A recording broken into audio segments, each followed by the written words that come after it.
Good evening. I'm Priscilla Strain with the Museum's Center for Earth and Planetary Studies, and I'm pleased to welcome you to the second lecture in the Exploring Space lecture series. Our series this year honors the 50th anniversary of the Apollo 11 mission with the theme The Old Moon and the New.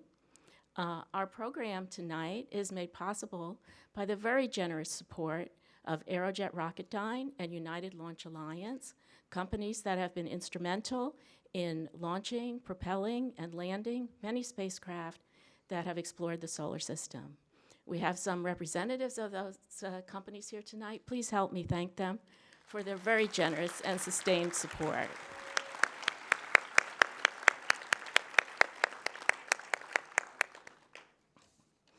Our speaker tonight is Dr. Brett Denevi, a planetary scientist from the Johns Hopkins University Applied Physics Lab in Maryland.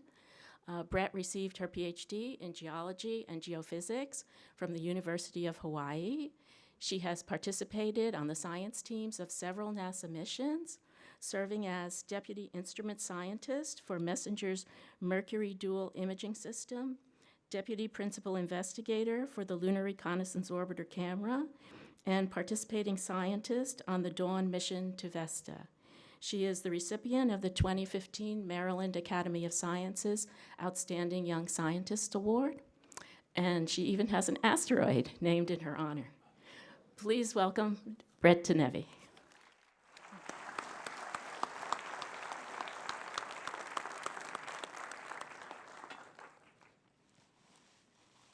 Thank you.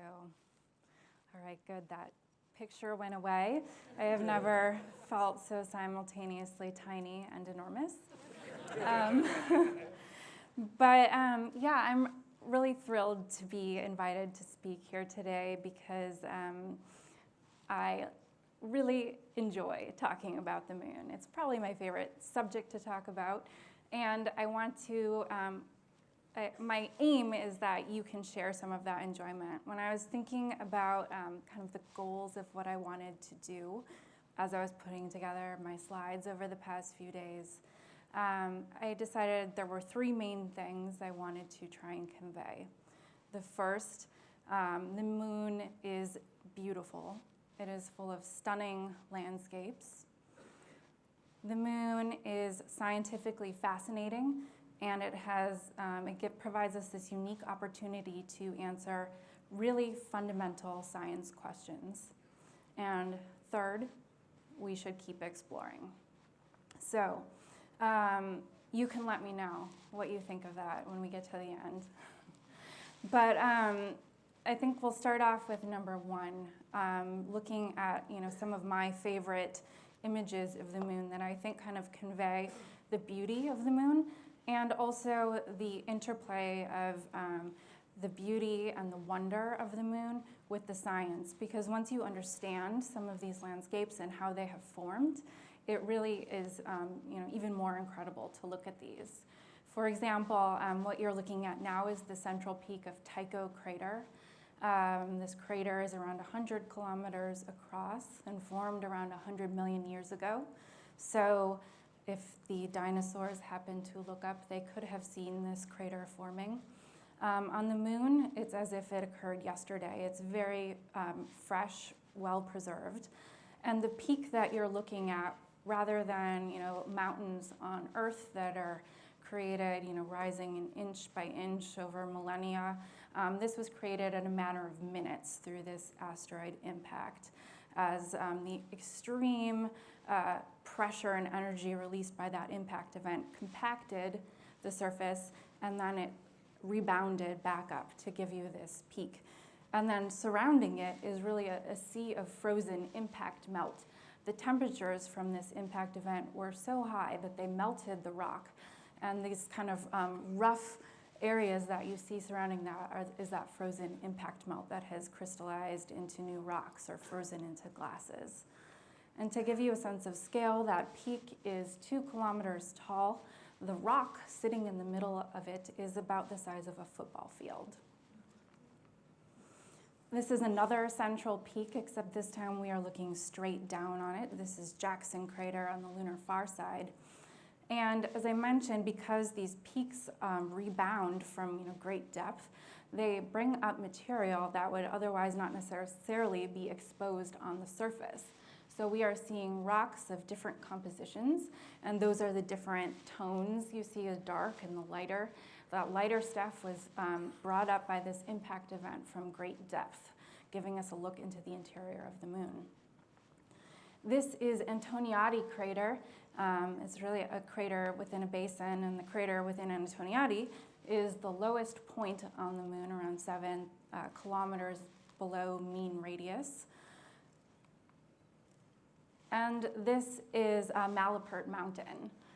It is very dramatically lit, kind of floating amongst the shadows here because it is near the moon's south pole. So it essentially always receives this kind of grazing sunlight. And that also means because it's a peak, it's almost always illuminated throughout, a full lunar year. This is one of my favorites. I study this process of how new craters become old. This is, just a 1.5 kilometer crater. In a couple million years, it will be totally unremarkable. But because this one was recently formed, it preserves this incredible ejecta blanket. And if we look here at another angle at that ejecta blanket, you can see it really looks like it formed yesterday, or it looks like it's still in motion. You can see the way this ejecta kind of flowed out across the surface. And so these images are not just beautiful and amazing to look at. If anyone wants to give me an early birthday present, I would like this framed on my wall. But they are telling us really fundamental information about the impact process that we really can't learn any other way. And so I always am disappointed to hear when there's this kind of bad reputation the moon has among some crowds as we've been there, we've done that, we've learned what we need to learn, and we're good, let's move on. And I think that as we were discussing a bit earlier, is a little bit of what you kind of see reflected here. And this is a timeline of lunar exploration from really the dawn of the space age through today. And you can see kind of 3 main periods. Each line on here represents one mission. The gray lines are orbiters, flybys, impactors. The blue lines are landings, and then the red lines are human landings on the moon.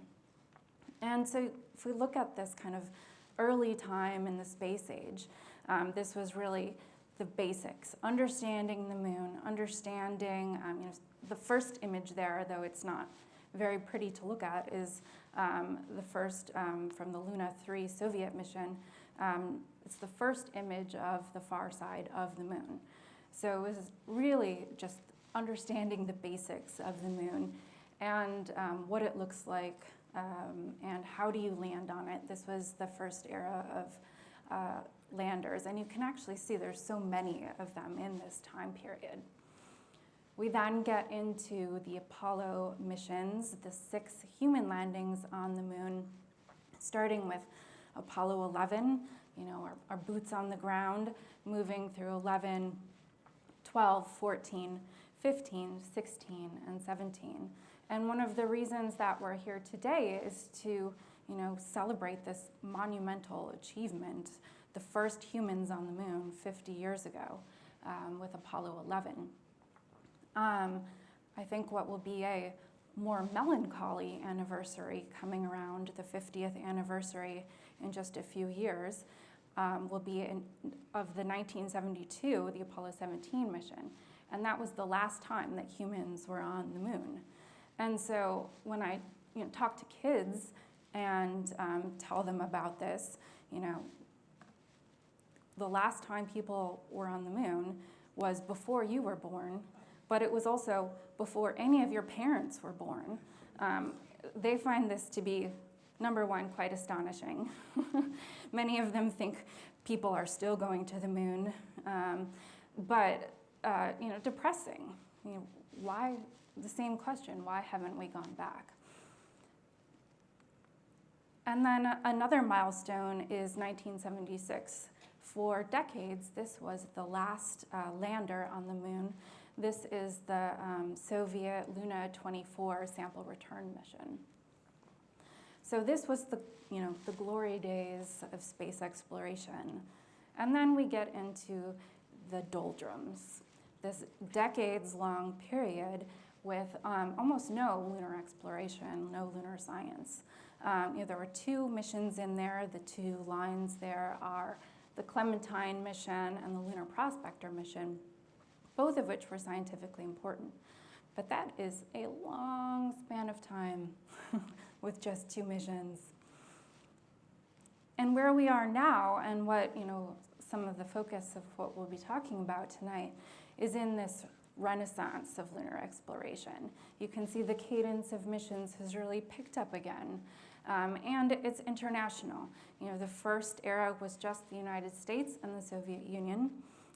Now these missions include missions from JAXA, the Japanese Space Agency, from ISRO, the Indian Space Agency, from China, and we just had, the first attempted landing from Israel.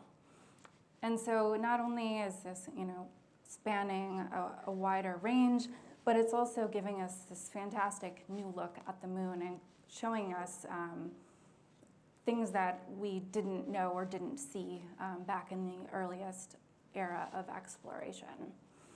And so one of the most important things that this new period of exploration has given us is a global context. The Apollo landings, there were 6 of them, and they were all within a relatively restricted region on the near side of the moon.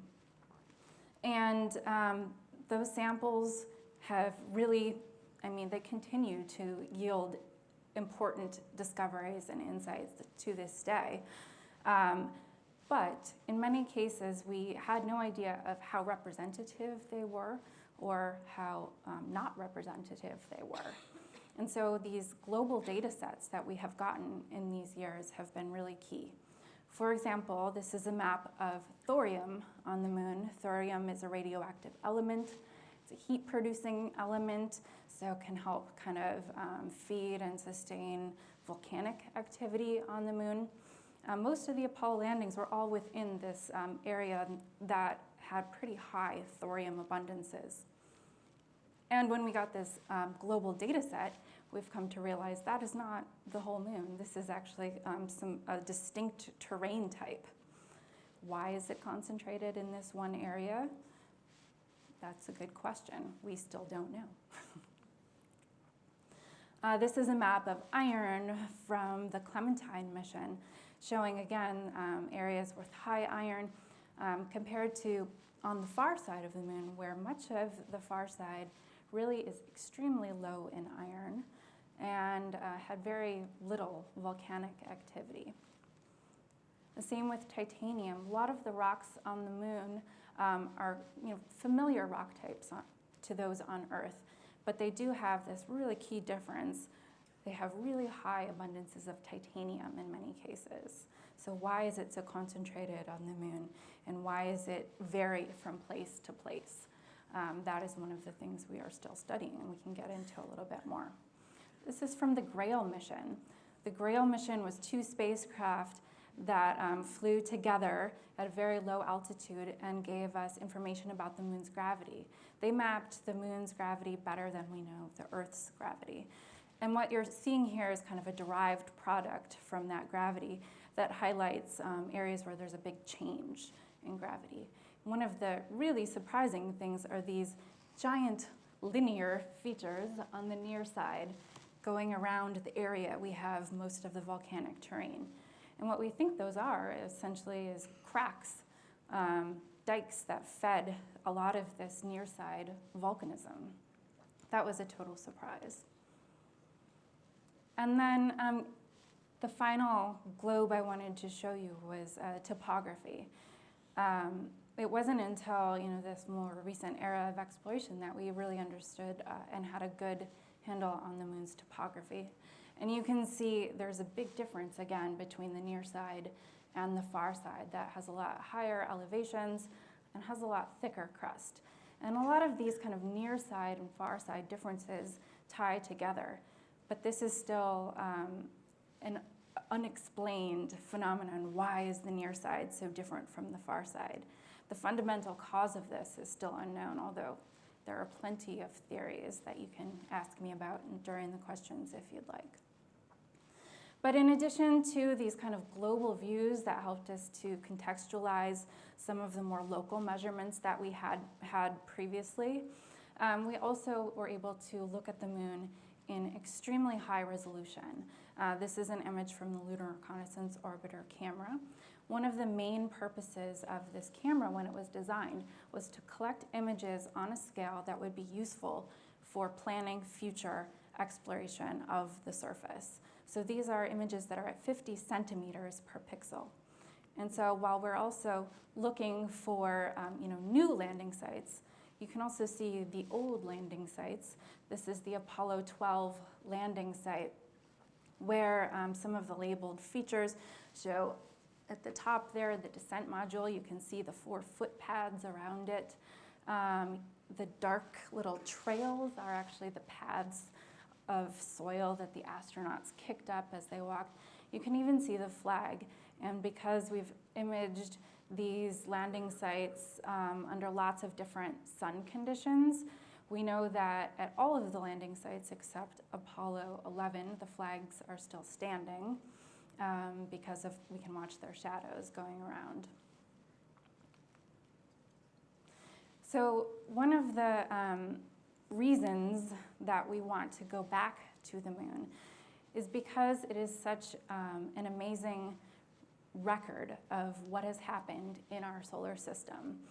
And particularly when it comes to cratering. These in orange here now, this is showing you every crater on the moon that is larger than 5 kilometers. Intrepid graduate students have mapped these all out.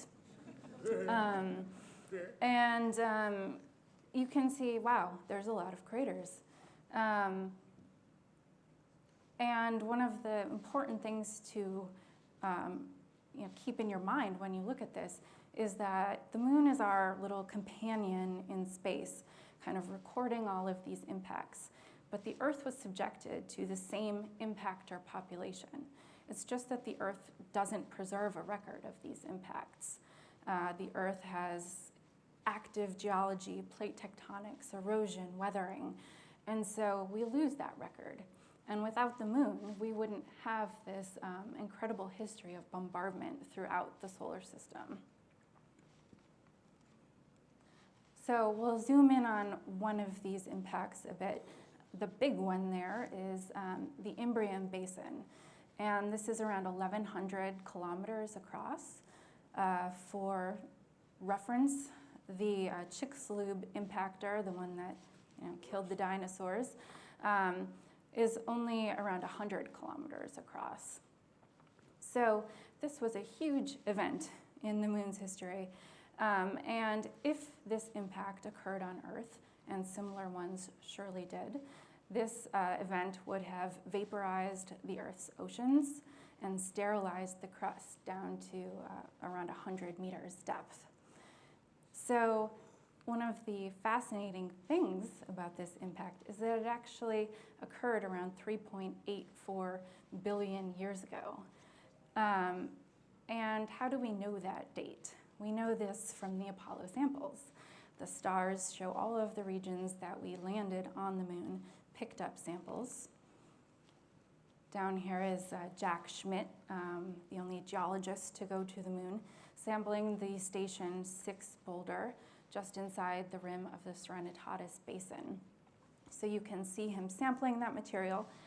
This is material that was melted by an impact event, recrystallized. We can bring it back to the labs, get a radiometric age date for that rock, and then we know at what time the rock formed and at what time the impact event that created that rock occurred. One of the fun things now that we have these images from above, we can also look at the same rock from above. I can point here, that cluster of rocks in the center of the frame is the same rock, and I'm not sure if you can see it up there, but you can actually see a little line you can see a big line where these rocks rolled down the hill, and then a little one that is the tracks from the lunar roving vehicle has drove over to that rock.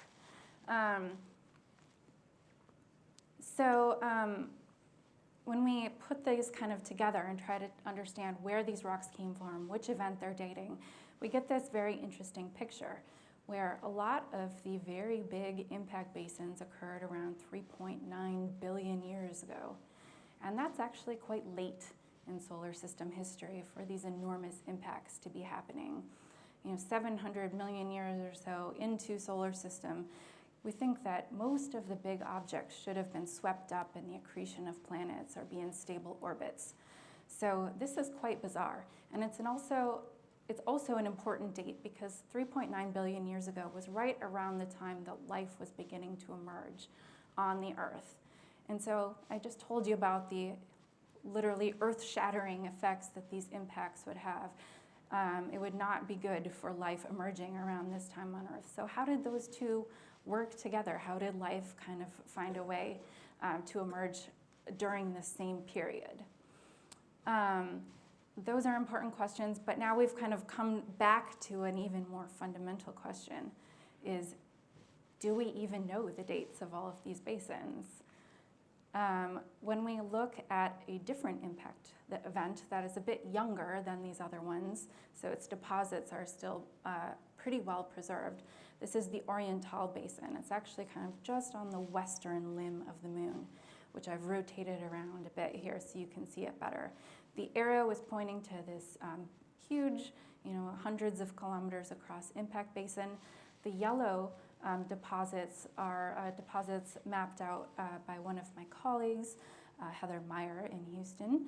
And she found that these deposits, called light plains, that are associated with the formation of this basin, essentially cover a hemisphere, or more than a hemisphere, from this one impact event. And so if we look at just that extreme coverage from this single event, this big effect this one impact had, and now we go back here, look at the big Umbreon Basin in the upper left here, and the proximity of all those other landing sites to that basin, we now think that actually we may have been picking up material that has been affected by this one basin. This is still an open question though, but it has pretty big implications. Maybe we don't know the ages of any of these basins, these other basins, and maybe we have this story of this cataclysmic impacting event around 3.9 billion years ago. Maybe that's not quite what we thought it was. So this is a kind of a fun development because it shows, it's not always forward progress. Sometimes you step back, kind of reevaluate when new evidence comes along. But how are we going to answer this? Well, we know that we should date other big impact events, and we don't want to pick ones that are right by Umbreon again. So Oriental would be a great place. And this is in between the rims. Those mountains were created by this impact event. We'll zoom in here on this area. We now have the images to say, I would like to go get that rock. So we can do a much better job targeting. But it isn't just these enormous impact events that we can learn about. Another one of my favorite topics right now is new impacts. Because we have a spacecraft that has been in orbit for 10 years, we can take images of the ground, we can come back around, take an image later, and sometimes we find that in that intervening time, an impact crater has formed. And so what you see blinking back and forth here are two different images, the before and the after, and a small 12-meter crater that has formed in the after image. And if you divide one image by the other, this gives you a really good look at just what has changed on the surface. And so from this 12-meter crater, we now see that its ejecta has affected the surface over 1,800 meters away. This is a lot farther than we had really previously understood from such a tiny little crater could have such a big effect on the surface. And so now we're seeing that actually the upper surface of the moon is being churned over 100 times more rapidly than we previously thought because of these new observations. So unfortunately, the boot prints on the moon, we previously thought they would last around 10 million years or so. Now it's probably more like 100,000.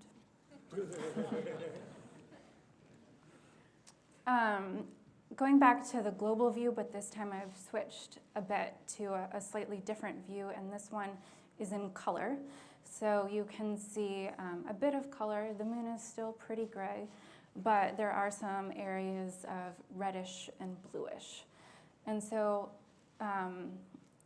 the main thing, the first observation, and something you can see from your backyard, is there are two main terrain types on the moon. There's the lighter stuff, the highlands, and the darker stuff, the mare. And so this is a little animation I found of how that highlands material formed. That is the original primordial crust of the moon. The moon was at one time either partially or entirely molten, and as it solidified, the heavier minerals sunk down. Those were the heavy iron-rich ones, olivines and pyroxenes. And later, this white little floating material you can see, that's the flotation crust. That's a lighter mineral, less dense, so it floated in this magma ocean, floated up to the top of the surface. And it's a type of plagioclase that is extremely abundant and forms essentially the entire primordial crust of the moon. So that's another wonderful thing that is preserved on the moon, this very earliest terrain. On the Earth, whatever remnants of a flotation crust from a magma ocean, those are long gone. We have no record of them on the Earth. But you can see areas where we have resurfaced parts of that flotation crust. And those are the dark areas, the mare. And those all formed through remelting of those more iron-rich materials that then erupted onto the surface in big volcanic eruptions. And I wanted to note, this is an Apollo soil sample. All these grains have been sieved, so they're around 250 microns. But this whole scenario I've just told you about, the flotation crust, remelting to form the volcanism, that was all worked out by John Wood when they had just the very first Apollo soil sample. It didn't even land in the highlands, the lighter terrain, but there were a few little specks, kind of like you can see here, some white specks, that were thrown into the area through impact events, and he worked out this whole scenario, which has largely stood for the past 50 years as our understanding of how the moon's crust formed and evolved.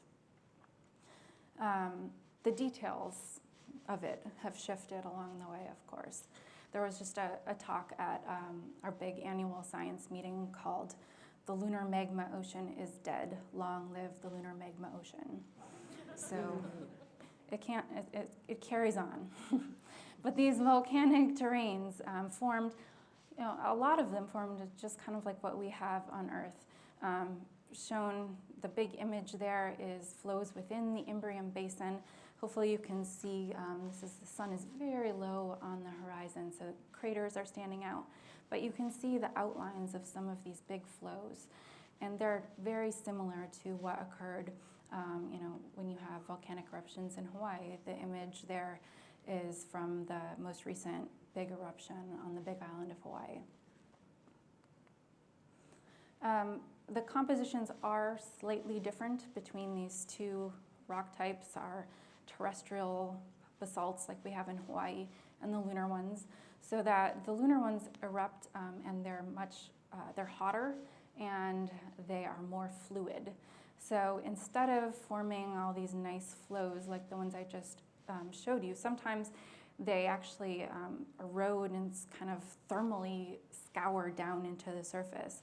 And so what you're seeing here in these kind of numerous sinuous channels that are heading up toward the north in this image are areas where lava flowed in these rivers, carved out channels, and then flooded the whole terrain to the north with basaltic lavas.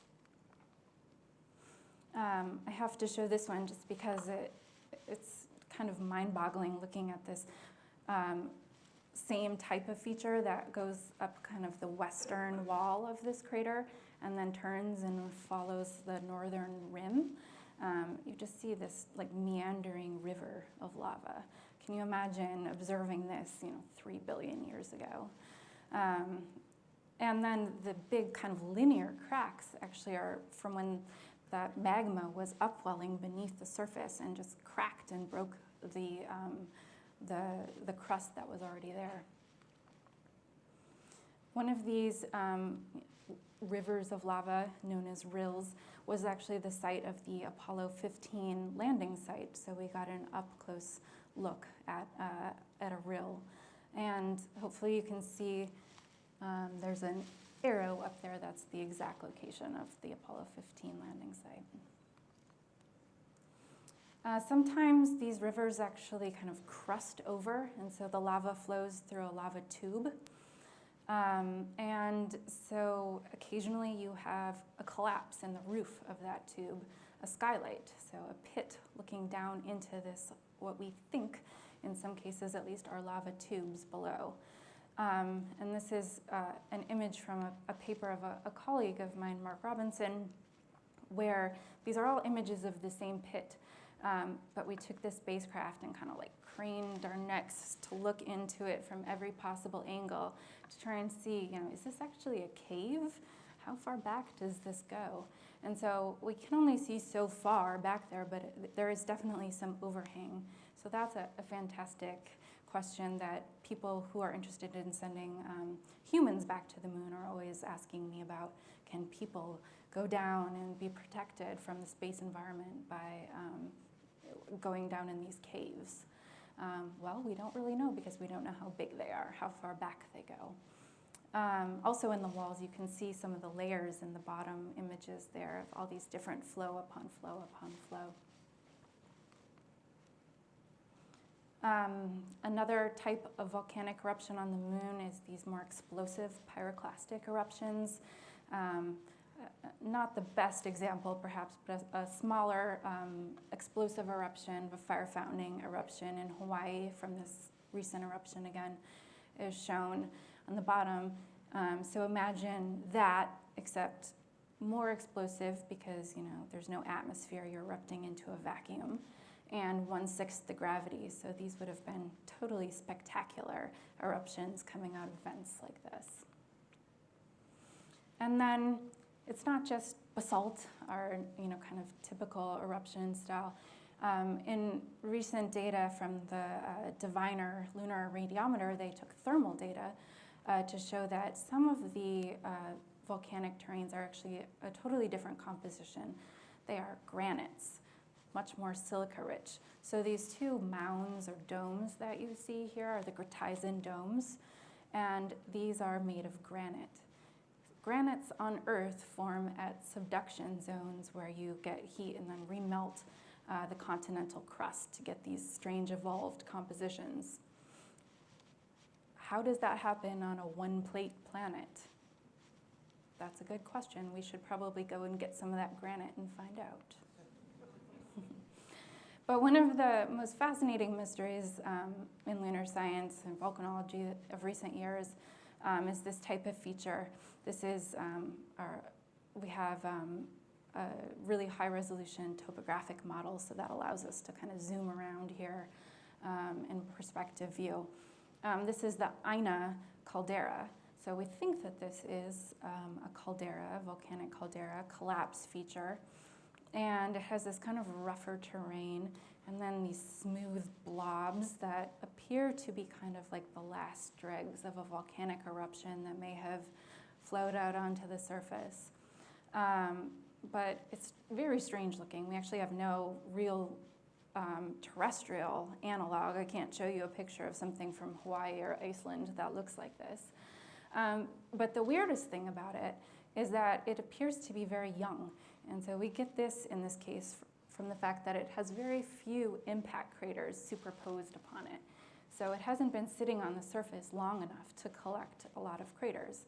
We think it's so young, it's around 100 million years old, which sounds old perhaps, but when you think of this in most of the lunar volcanism ended around 3 billion years ago. This is essentially yesterday in geologic time. That we can't really explain how you could have such a young volcanic eruption on the moon when the moon is actually a pretty small body and it should be cooled off and lost most of its heat so that it can't erupt material this late in the moon's history.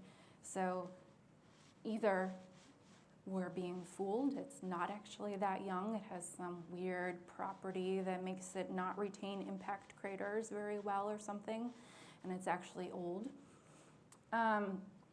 Or we need to totally rethink how our understanding of thermal models of the moon, how it evolved and how it cooled off over time.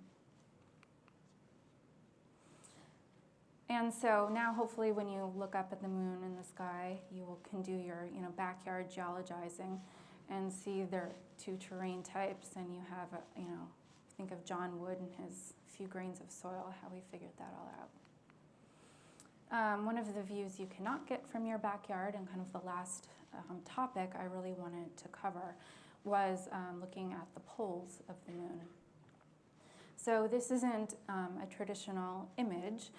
This is actually built from looking at hundreds and hundreds and hundreds of images and seeing how often each pixel, each portion of the ground is illuminated. And you can build that all up to understand what amount of time that area of the ground spends in shadow or spends in sunlight. So all of the white areas here are illuminated most of the year. Nowhere on the moon is illuminated eternally, but some places come close over 90% of the time they're in sunlight. So the dimensions here, you're looking at from 90 degrees at the South Pole out to 88 degrees. And that crater in the center is Shackleton Crater. So its rim is illuminated a lot of the time. That's really fantastic for anyone who wants to send a mission there and survive on solar power.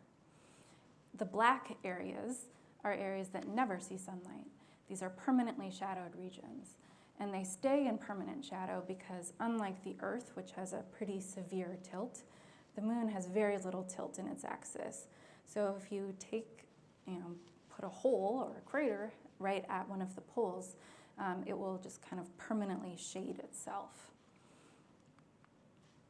One of the fascinating things that we've been able to measure recently is the temperature of these areas. This is diviner thermal data again. Slightly wider view, you can still see Shackleton Crater at the South Pole. One of the bigger ones here is named Shoemaker, for one of my favorite geologists we talked about earlier.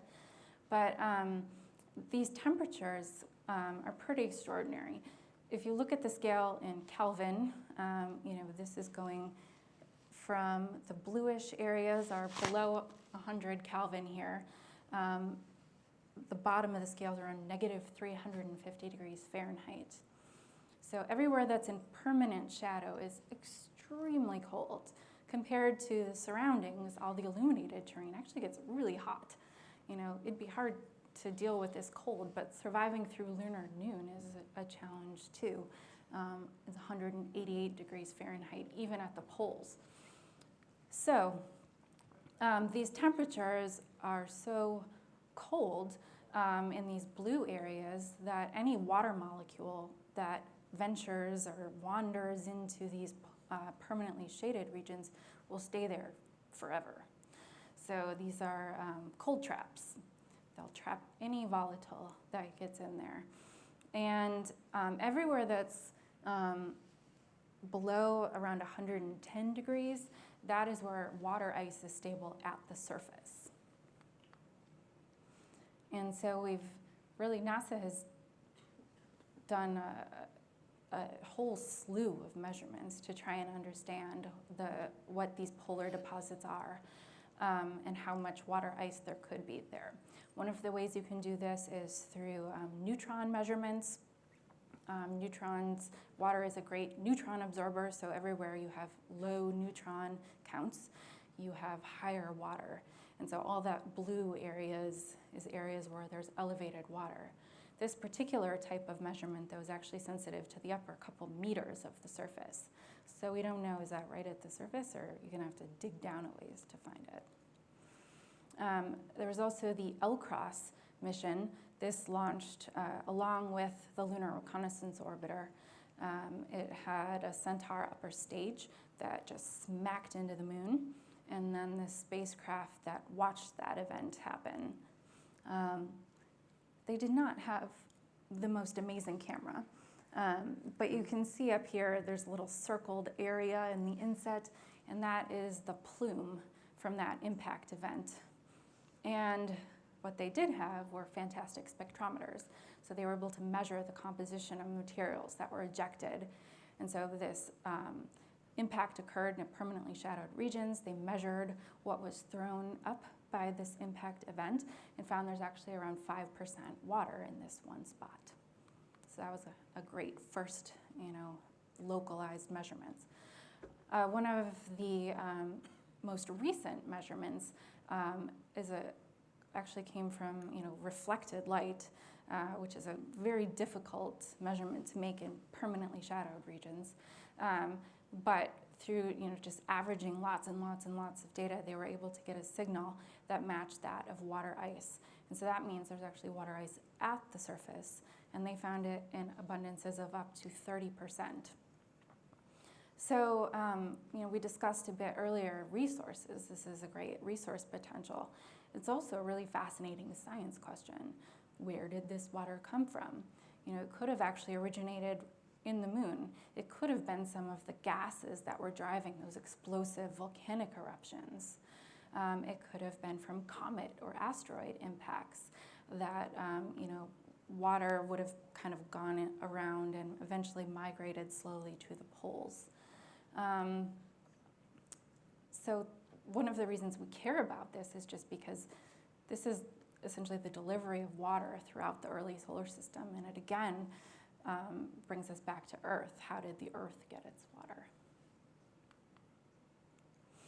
And so this is the rim of that Shackleton crater I showed you earlier. You can see this is a time when it's basically at its lowest illumination level, but you still have this beautiful rim crust that's illuminated. So one of the more recent discussions in returning to the moon has been returning to the poles. You can find out about the history and the origin of these water ice deposits and other volatiles that are trapped at the poles. And you also can set up a longer duration outpost. Typically, lunar days are 14 days, Earth days, and lunar nights are 14 Earth days. That's a long night to survive.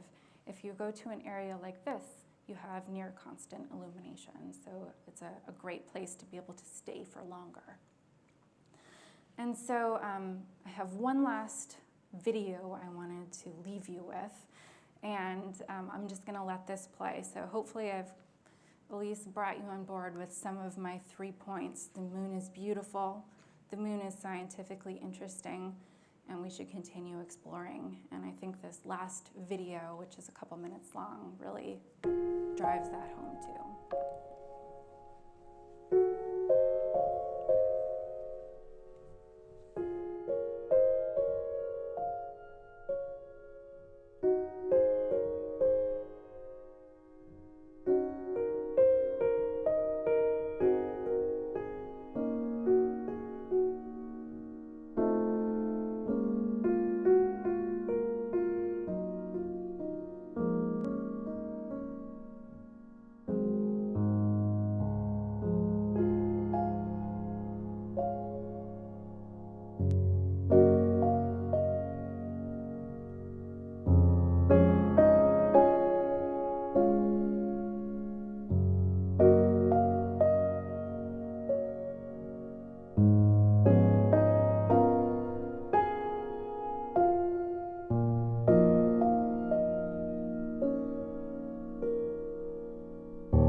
Wow. That's why you need steam in your stem. Yep. Well, we can sit Oh, down and okay. we have some time for some questions.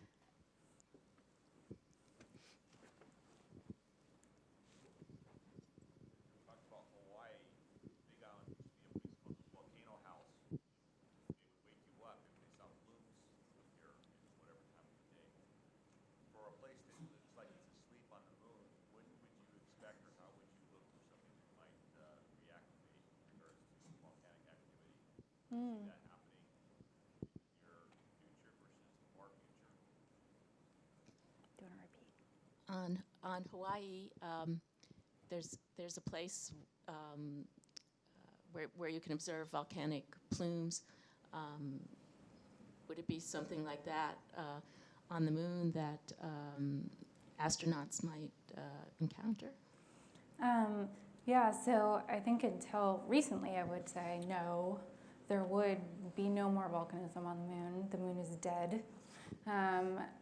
But, you know, with these new features that we're seeing that do look like they formed extremely geologically recently, yeah, the moon could, if they formed 100 million years ago, they could be forming, you know, again in the future. So one of the things you would look for is outgassing from the moon. And there have been measurements like that proposed where you would, actually the LADI mission was a mission that could have kind of observed that, except that they weren't really in the best orbit for it. But yeah, future orbiters especially could look for signals of outgassing.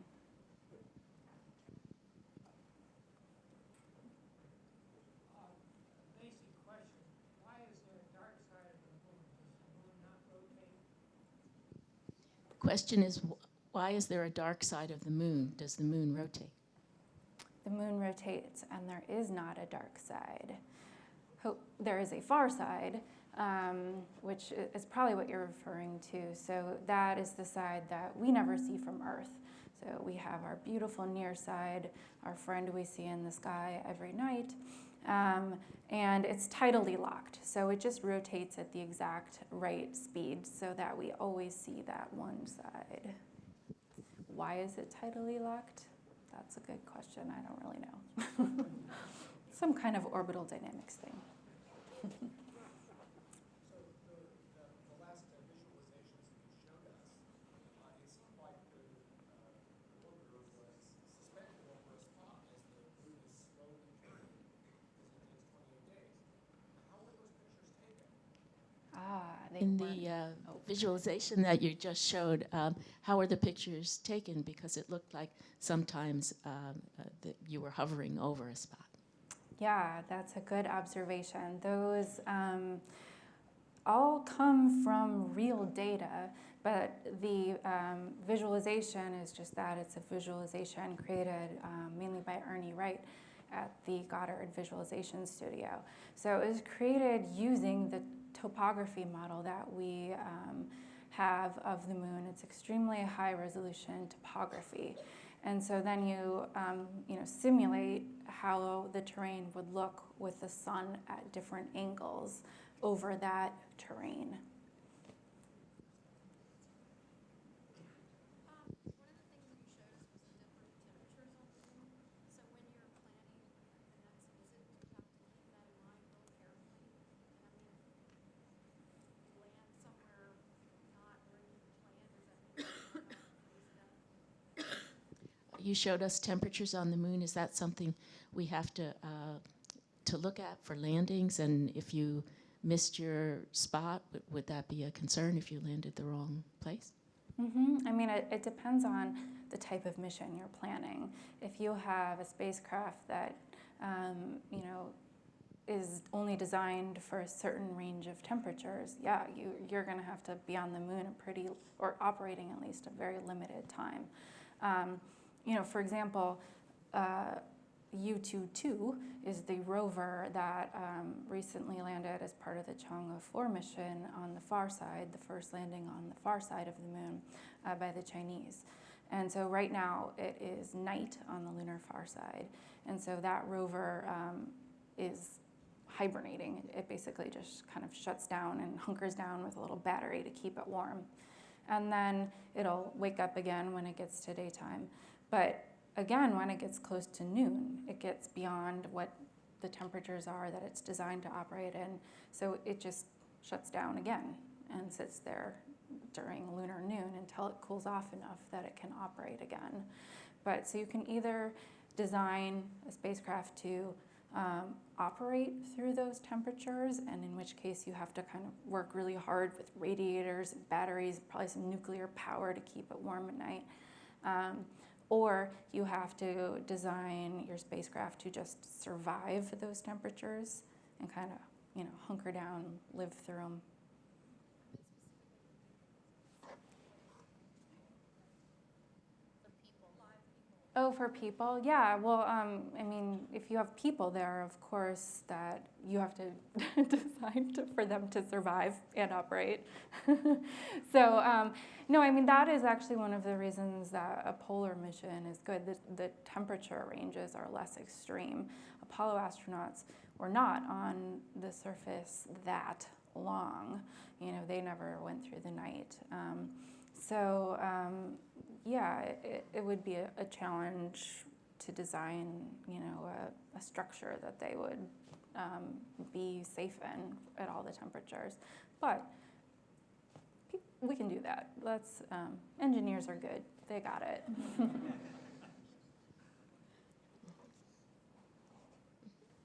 temperatures stay the same on the moon, or does it change?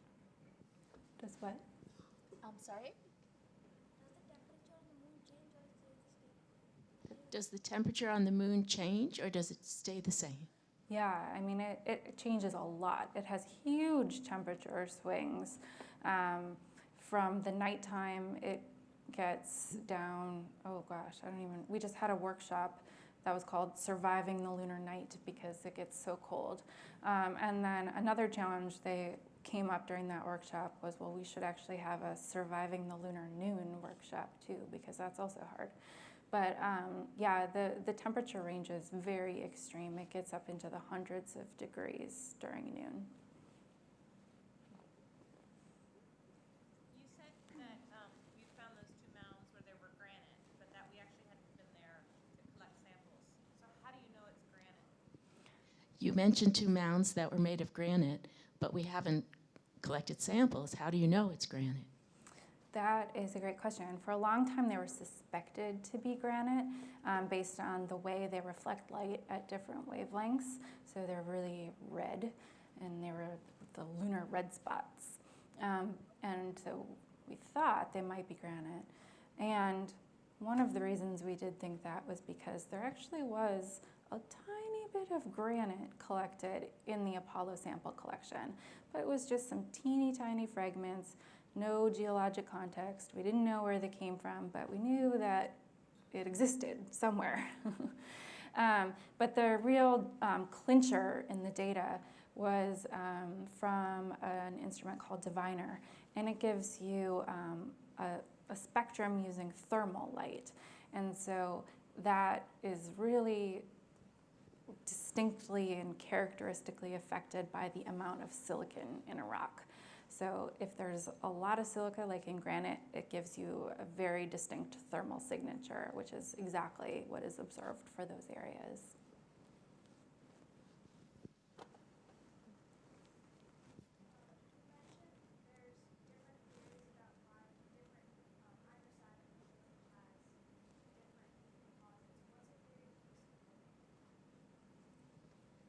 I'm sorry, I didn't hear that. Asking what are some of the theories for why the near side and the far side of the moon are different. Was that right? Okay. Yeah, so some of the theories range from there was a giant impact on the near side of the moon that stripped off a lot of the crust. And so the crust is thinner, we've exposed down deeper, and we're seeing these weird radioactive elements and things. But there's actually a really big impact on the far side too, called the South Pole Aitken Basin, and we don't see that same thing. So that one is, maybe partially true. We also don't see a signature of a giant impact in that gravity data that I showed.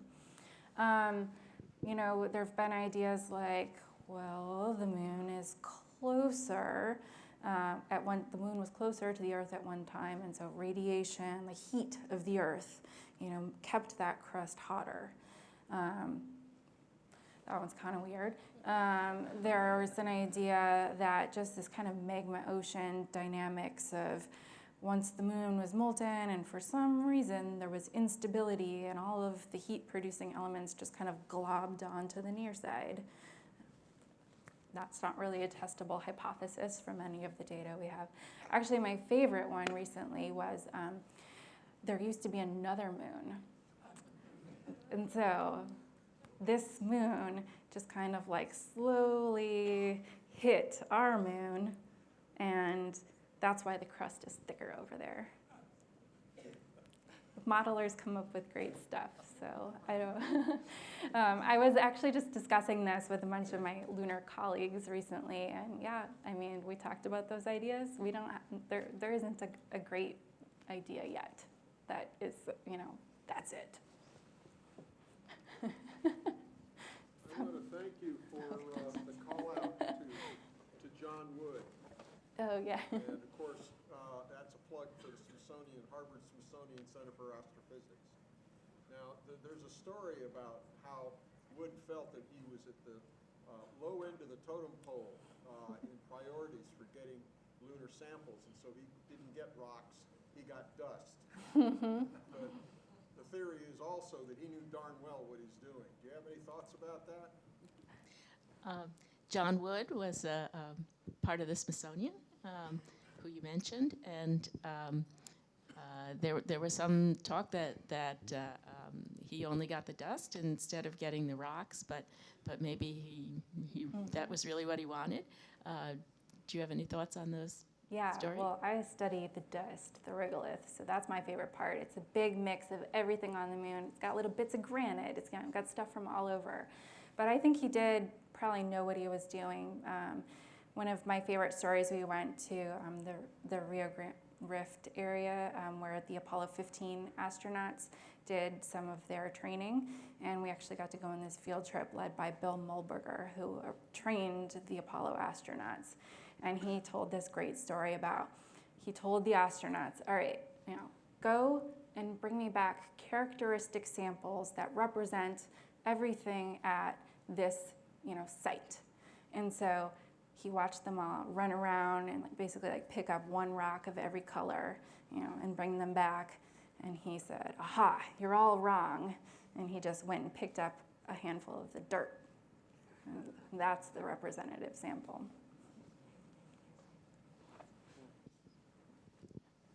Someone in the back really wants to ask a question.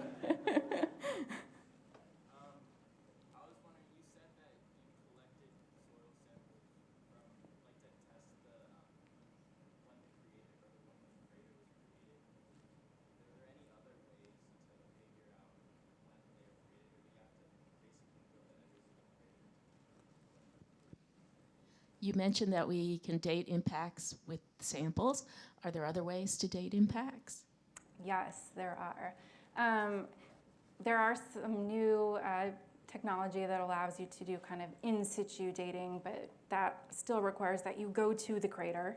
But another way that we do that, well, there's a few ways. One, we get relative age dates by just looking at, which crater is on top of which, or how degraded is a crater relative to others.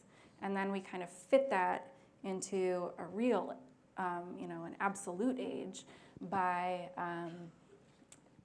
looking at the samples that we do have. And so we know this crater is this age, we know this crater is this age, and this one formed in between them, so we can kind of bracket its age.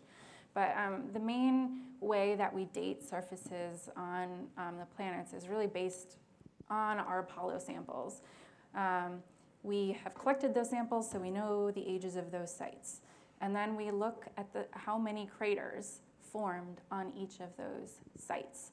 And then we can say, aha, this number of craters forms in this many billion years. And so we basically can work out a model for what the crater density in each place means for how old that place is. The problem is that we don't really have enough samples to really tie down the model. So a great thing to do would be to go back and get more samples to really constrain that model. And it's important not just for the moon, but this is how we date everything in the inner solar system, even the asteroid belt. We look at the density of craters, and then we relate that back to what we know from the moon, because we have never gotten samples with a good geologic context returned from a specific point on another planet. Okay, one last question. I had started to point to someone over here. Yes. Thank you so much. Could you talk a little bit as to why the moon changes colors, or why we have supermoons? Could you talk to why the moon changes colors and what a supermoon is? Supermoon seems to be some term invented by NASA to promote the moon. But no, it's a time when the moon, the moon's orbit isn't perfectly circular. So sometimes it's a bit closer to the Earth, and sometimes it's a bit farther away. So when it's closer, it is actually bigger in the sky. And why it changes colors, that is just entirely due to Earth. And Earth's atmosphere and the way that the moon looks when it's going through different amounts of the Earth's atmosphere, or when it's seen through different amounts of the Earth's atmosphere. Well, thank you, Brett, for a great talk and showing us this wonderful imagery. My pleasure. Thank you.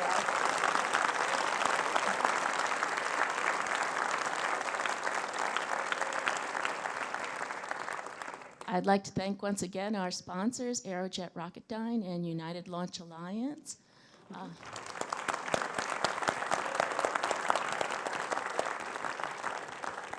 Unfortunately, the clouds have come in again, and our public observatory is not open for viewing this evening. And be sure to mark your calendars for the next lecture in our series on May 22nd, when Noah Petro will talk to us about Apollo landing sites revisited. Thank you. Good night.